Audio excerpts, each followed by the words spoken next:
시편 31편 1절로 16절까지의 말씀입니다. 시편 31편 1절로 16절까지의 말씀입니다.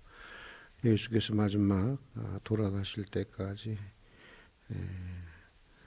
시편 31편을 묵상하셨던 것으로 보여지는 그런 구절들이 있습니다. 신약에 보면 우리 시편 31편 1절부터 마지막 5절까지 같이 읽겠습니다. 여호와여, 내가 주께 비하오니 나를 영원히 부끄럽게 하지 마시고 주의 공의로 나를 건지소서. 내게 귀를 기울여 속히 건지시고 내게 견고한 바위와 구원하는 산성이 되소서. 주는 나의 반석과 산성이시니 그러므로 주의 이름을 생각하셔서 나를 인도하시고 지도하소서. 그들이 나를 위하여 비밀이 진 그물에서 빼내소서. 주는 나의 산성이시니이다. 내가 나의 영을 주의 손에 부탁하나이다. 진리의 하나님 여호와여, 나를 속량하셨나이다.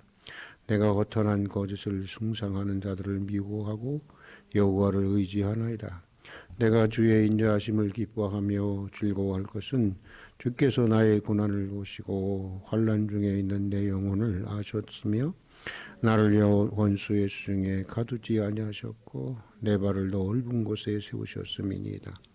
여호와여, 내가 고통 중에 있사오니 내게 은혜를 베푸소서. 내가 근심 때문에 눈과 영혼과 몸이 시가였나이다. 내 일생을 슬픔으로 보내며 나의 연수를 탄식으로 보내며 내 기력이 나의 죄악 때문에 약하여지며 나의 뼈가 쇠화도소이다.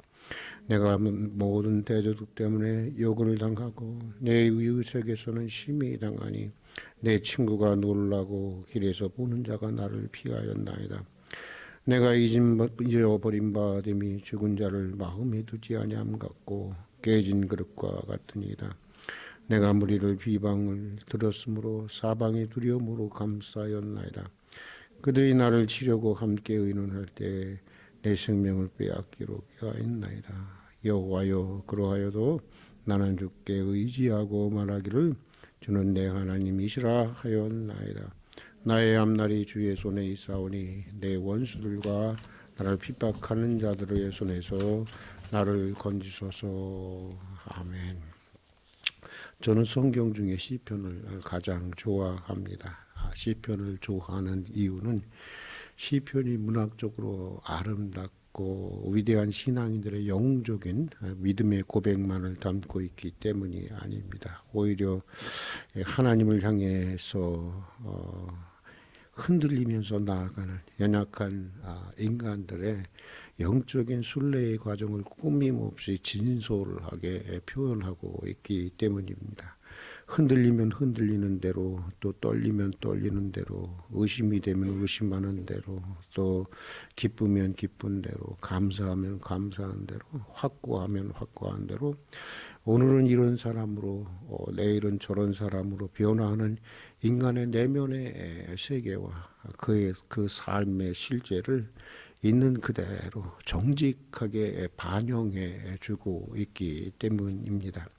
오늘 우리가 나누고자 하는 시편 31편의 내용도 그렇습니다. 오늘 시편은 고난에 직면한 인간의 고통을 진솔하게 그려주고 있습니다. 아마도 그래서 주님께서 이 시편 31편을 마지막까지 묵상하신 것이 아닌가 그런 생각이 듭니다. 어떤 사건인지 구체적으로는 알 수는 없습니다만 오늘 시편 시인 다윗은 지금 자신의 과오로 많은 비난을 받고 있습니다. 또 그 과오로 인생이 무너지고 있고 과오를 빌미로 원수들이 자신의 생명을 노리는 절박한 위기에 직면해서 자신의 처지를 탄식하고 하나님께 구원을 간절히 호소하고 있는 것입니다. 근데 먼저 여기서 주목하고 싶은 것은 이런 상황에서 다윗은 자신의 연약함을 조금도 숨기지 않고 정직하게 고백하고 있다고 하는 것입니다. 믿어지지 않는데도 믿습니다 하면서 연약한 자신의 믿음을 부인하려고 하지 않았습니다. 두려움의 정서를 억지로 억압하려고 하지 않았습니다. 오히려 자기는 얼마든지 흔들릴 수 있고 두려워할 수 있고 또 연약해질 수 있는 존재라고 하는 것을 보여주기라도 하듯이 하나님 앞에서 자신의 심정을 정직하게 토로하고 있는 것을 보게 됩니다. 다윗은 이렇게 고백하고 있습니다. 9절에서 12절의 말씀을 우리 함께 읽어보도록 하겠습니다. 9절에서 12절의 말씀입니다. 여호와여, 내가 고통 중에 있사오니 내게 은혜를 베푸소서. 내가 근심 때문에 눈과 영혼과 몸이 쇠약하였나이다. 내 일생을 슬픔으로 보내며 나의 연수를 탄식으로 보내며 내 기력이 나의 죄악 때문에 약하여지며 나의 뼈가 쇠하도소이다. 내가 모든 대적들 때문에 욕을 당하고 내 이웃에게서 시임이 당하니 내 친구가 놀라고 길에서 보는 자가 나를 피하였나이다.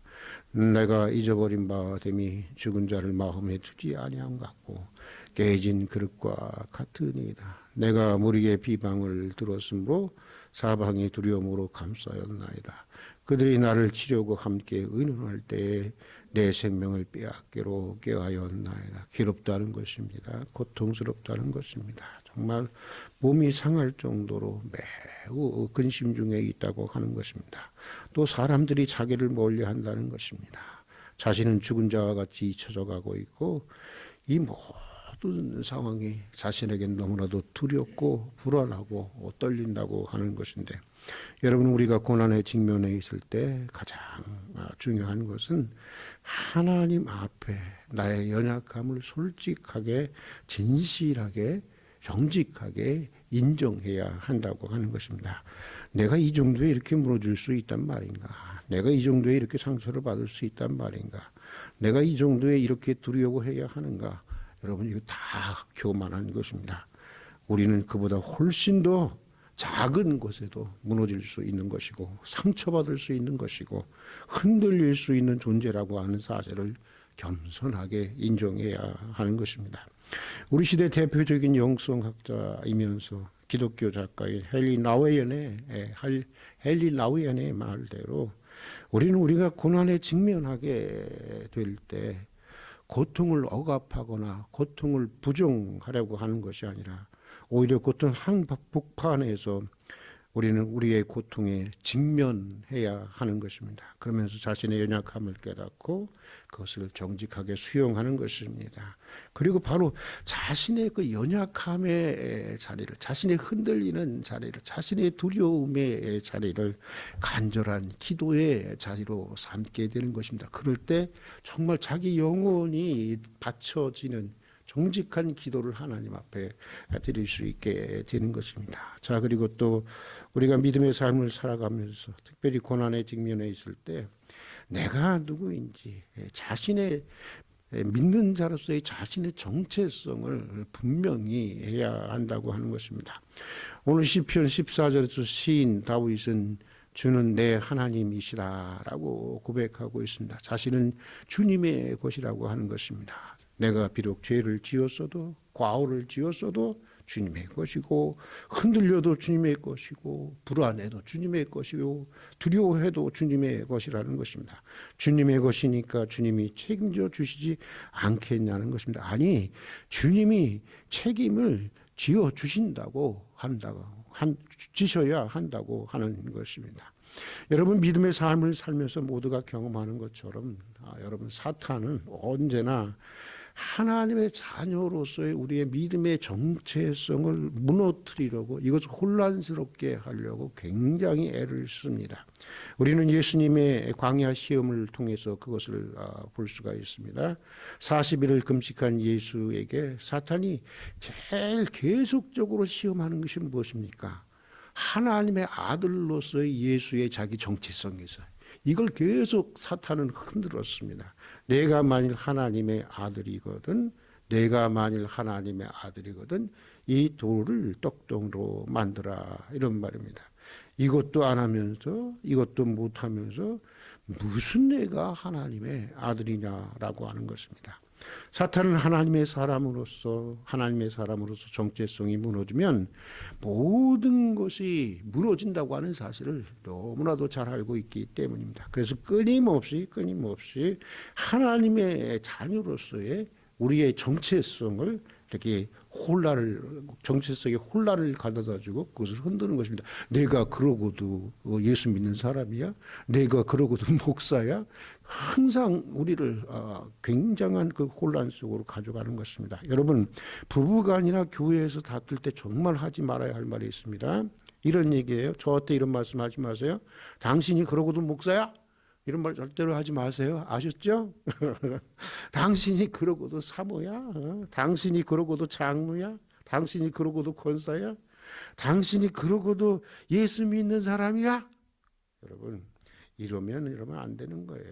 물론 정말 너무 자신을 모르고 나대는 사람에게는 교육적인 차원에서 이 충격적인 요법이 필요할 때가 있기도 하는 것입니다. 그러나 가급적 삼가해 하는 것입니다. 우리 중에 누가 솔직히 자격이 되어서 하는 사람이 있습니까? 예? 다 부족한 가운데서도 주님의 은혜를 의지하고 하는 것이죠. 사탄은 우리의 가장 취약점이 우리의 정체성을 이렇게 흔들어 대는 것입니다. 2차 대전 때 히틀러의 정권에 대항하다가 순교한 이 본 회프라는 목사는 초영 얼마 전 옥중에서 이런 시를 남겼습니다. 아주 유명한 시죠. 제목은 나는 누구인가라고 하는 시입니다.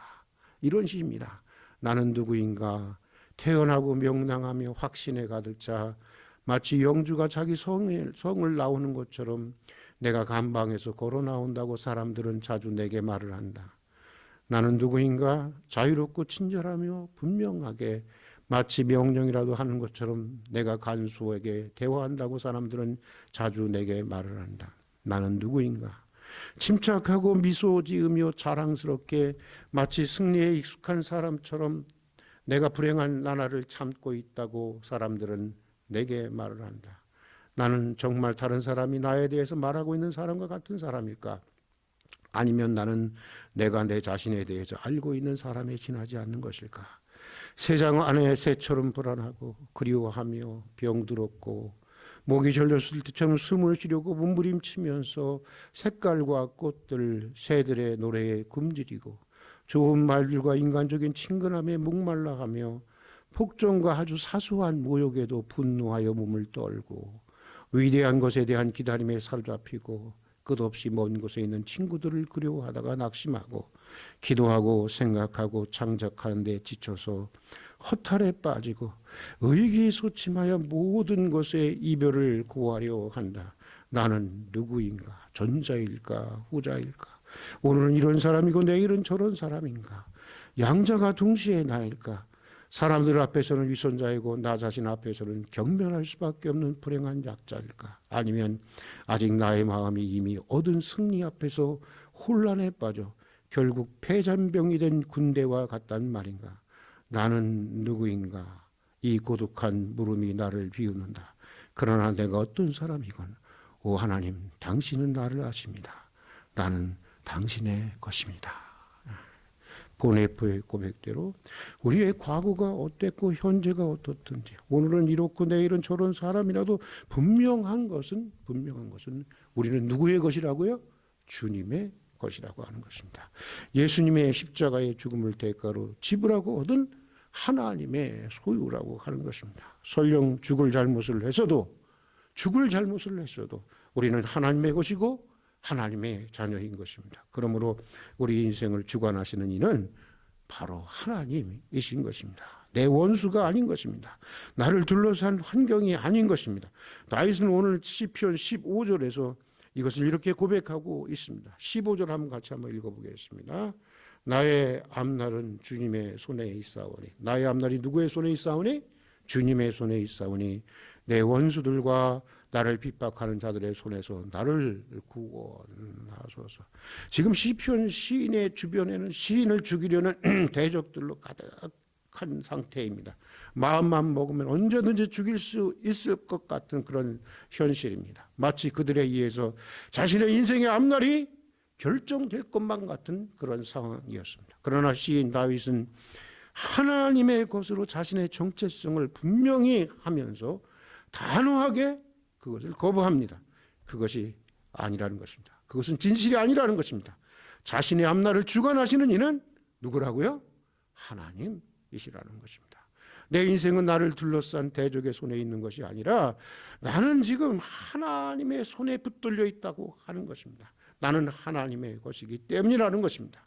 여러분, 고난에 직면할 때 더욱 믿음의 사람으로서 자신의 정체성을 분명히 할 수 있기를 바랍니다. 내가 누구이든지 오늘은 이런 사람이고 내일은 저런 사람일지라도 나는 누구의 것이라고요?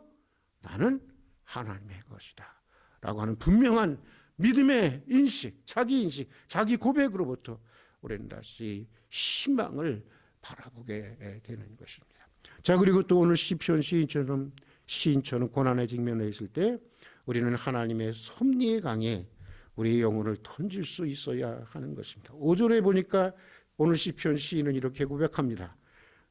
같이 한번 따라서 한번 해보겠습니다. 내가 나의 영을 주의 손에 부탁하나이다.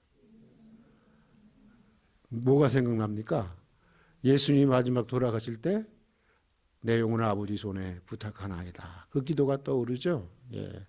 이 기도는 원래 이스라엘 사람들이, 특히 어린아이들이 잠들기 전에 하나님께 드렸던 기도였다고 하는 건데, 예수님께서 십자가에 달려서 마지막으로 이 시편을 인용해서 기도했던 것입니다. 그러고 보면 십자가에 달리신 주님은 그 마지막까지 이 마치 죄인을 대신해서 십자가에 달리신 그 주님은 마지막까지 마치 이 죄를 지은 이 다윗의 심정으로, 죄인의 심정으로 이 시편을 묵상했고, 그의 마지막 기도는 시편 31편 5절의 말씀이었던 것입니다. 아버지여, 내 영혼을 아버지 손에 부탁하나이다. 비록 지금은 어둠이고 죽음이지만 아무 근심 없이 눈부신 아침이 올 것을 확신하며 잠자리에 드는 어린아이처럼. 여러분, 그렇지 않습니까? 어린아이들은 잘 때 근심 걱정합니까? 내일 아침이 안 올지도 몰라. 그런 거 없어요. 애들은요, 자고 나면 내일 아침에 또 올 거야, 이렇게 그런 마음으로 자는 거예요. 여러분, 그렇게 잠자리에 드는 어린아이처럼 아무 염려 없이 찬란한 부활의 새벽을 신뢰하면서 아버지 하나님께 내 영혼을 맡긴다고 하는 것입니다. 이제는 내가 해야 할 일을 다 했다는 것입니다. 여러분, 캐세라 세라 하는 체념으로, 여러분, 이렇게 체념하는 마음으로 맡기는 게 아니에요. 이거 아셔야 돼요. 아주 밝은 소망을 가지고 맡기는 것입니다. 결과가 무엇이든지 이제 아버지의 뜻에 모든 것을 맡긴다는 것입니다. 왜? 주님의 섭리는 항상 최선의 것이라는 것을 알기 때문이라는 것입니다. 반드시 오늘 이 밤의 어둠은 물러갈 것이고 새날이 밝아올 것을 믿고 잠자리에 드는 어린아이처럼 항상 최선으로 이끄시는, 우리의 삶을 최선으로 이끄시는 하나님의 섭리에 맡기는 것입니다. 이게 주님께 맡기는 것입니다. 체념이 맡기는 게 아닌 것입니다. 우리가 이것을 알아야 하는 것입니다. 여러분, 정말 주님이 전능하시고 아들을 내어주시기까지 우리를 사랑하고 모든 것을 합력하여 최선의 길로 인도하신다는 것을 믿는다면 솔직히 무슨 다른 말이 그렇게 많이 필요하겠어요. 내 영혼을 아버지 손에 부탁하나이다. 이거면 충분한 것 아니겠습니까? 솔직히. 비록 이 밤이 칠흑같이 어두울지라도 반드시 내일 눈부신 아침이 올 것이고 동터올 것이고 올 것을 전적으로 신뢰하면서 하나님 아버지께 모든 것을 맡기면서 잠자리에 드는 어린아이와 같은 이 마음, 이 믿음, 이 기도면 족한 것입니다. 오늘 하루도 찬란한 눈부신 아침을 기대하고 잠자리에 드는 어린아이처럼, 비록 지금 고난의 때이고 지금은 칠흑같이 우리의 현실이 어둡더라도 내 영혼을 아버지 손에 부탁하나이다 라는 믿음으로 하나님께 맡기며 소망 중에 살아갈 수 있는 그런 한날이 될 수 있기를 주님의 이름으로 축복합니다. 함께 기도하겠습니다. 오늘도 이른 아침 깨워주셔서 다시 기도의 자리로 불러주신 것을 감사드립니다. 우리의 연약함을 아시고 우리의 모습 그대로를 사랑하시고 받아주시는 하나님이시기에 감사를 드립니다. 우리로 우리 자신의 연약함을 깨닫게 해주시고 그 연약함의 자리를 더욱 주님을 간절히 의지하는 기도의 자리로 삼게 해주시옵소서. 우리가 누구이든지 오늘은 이런 사람이고 내일은 저런 사람이라도 우리는 주님의 것이라고 하는 분명한 믿음의 정체성을 가지고 살아갈 수 있게 해주시옵소서. 그리고 우리 인생을 최선으로 인도하시는 하나님의 사랑의 섭리에 우리의 영혼을 맡길 수 있게 해주시옵소서. 어떤 일이 생겨도 은총의 사건으로 받아들일 수 있는 믿음을 주시옵소서. 반드시 오늘 이 밤에 어둠이 물러가고 새날이 밝아올 것을 믿고 잠자리에 드는 어린아이처럼 항상 최선으로 이끄시는 주의 섭리에 우리 영혼을 맡길 수 있게 해 주시옵소서. 예수님 이름으로 기도드립니다.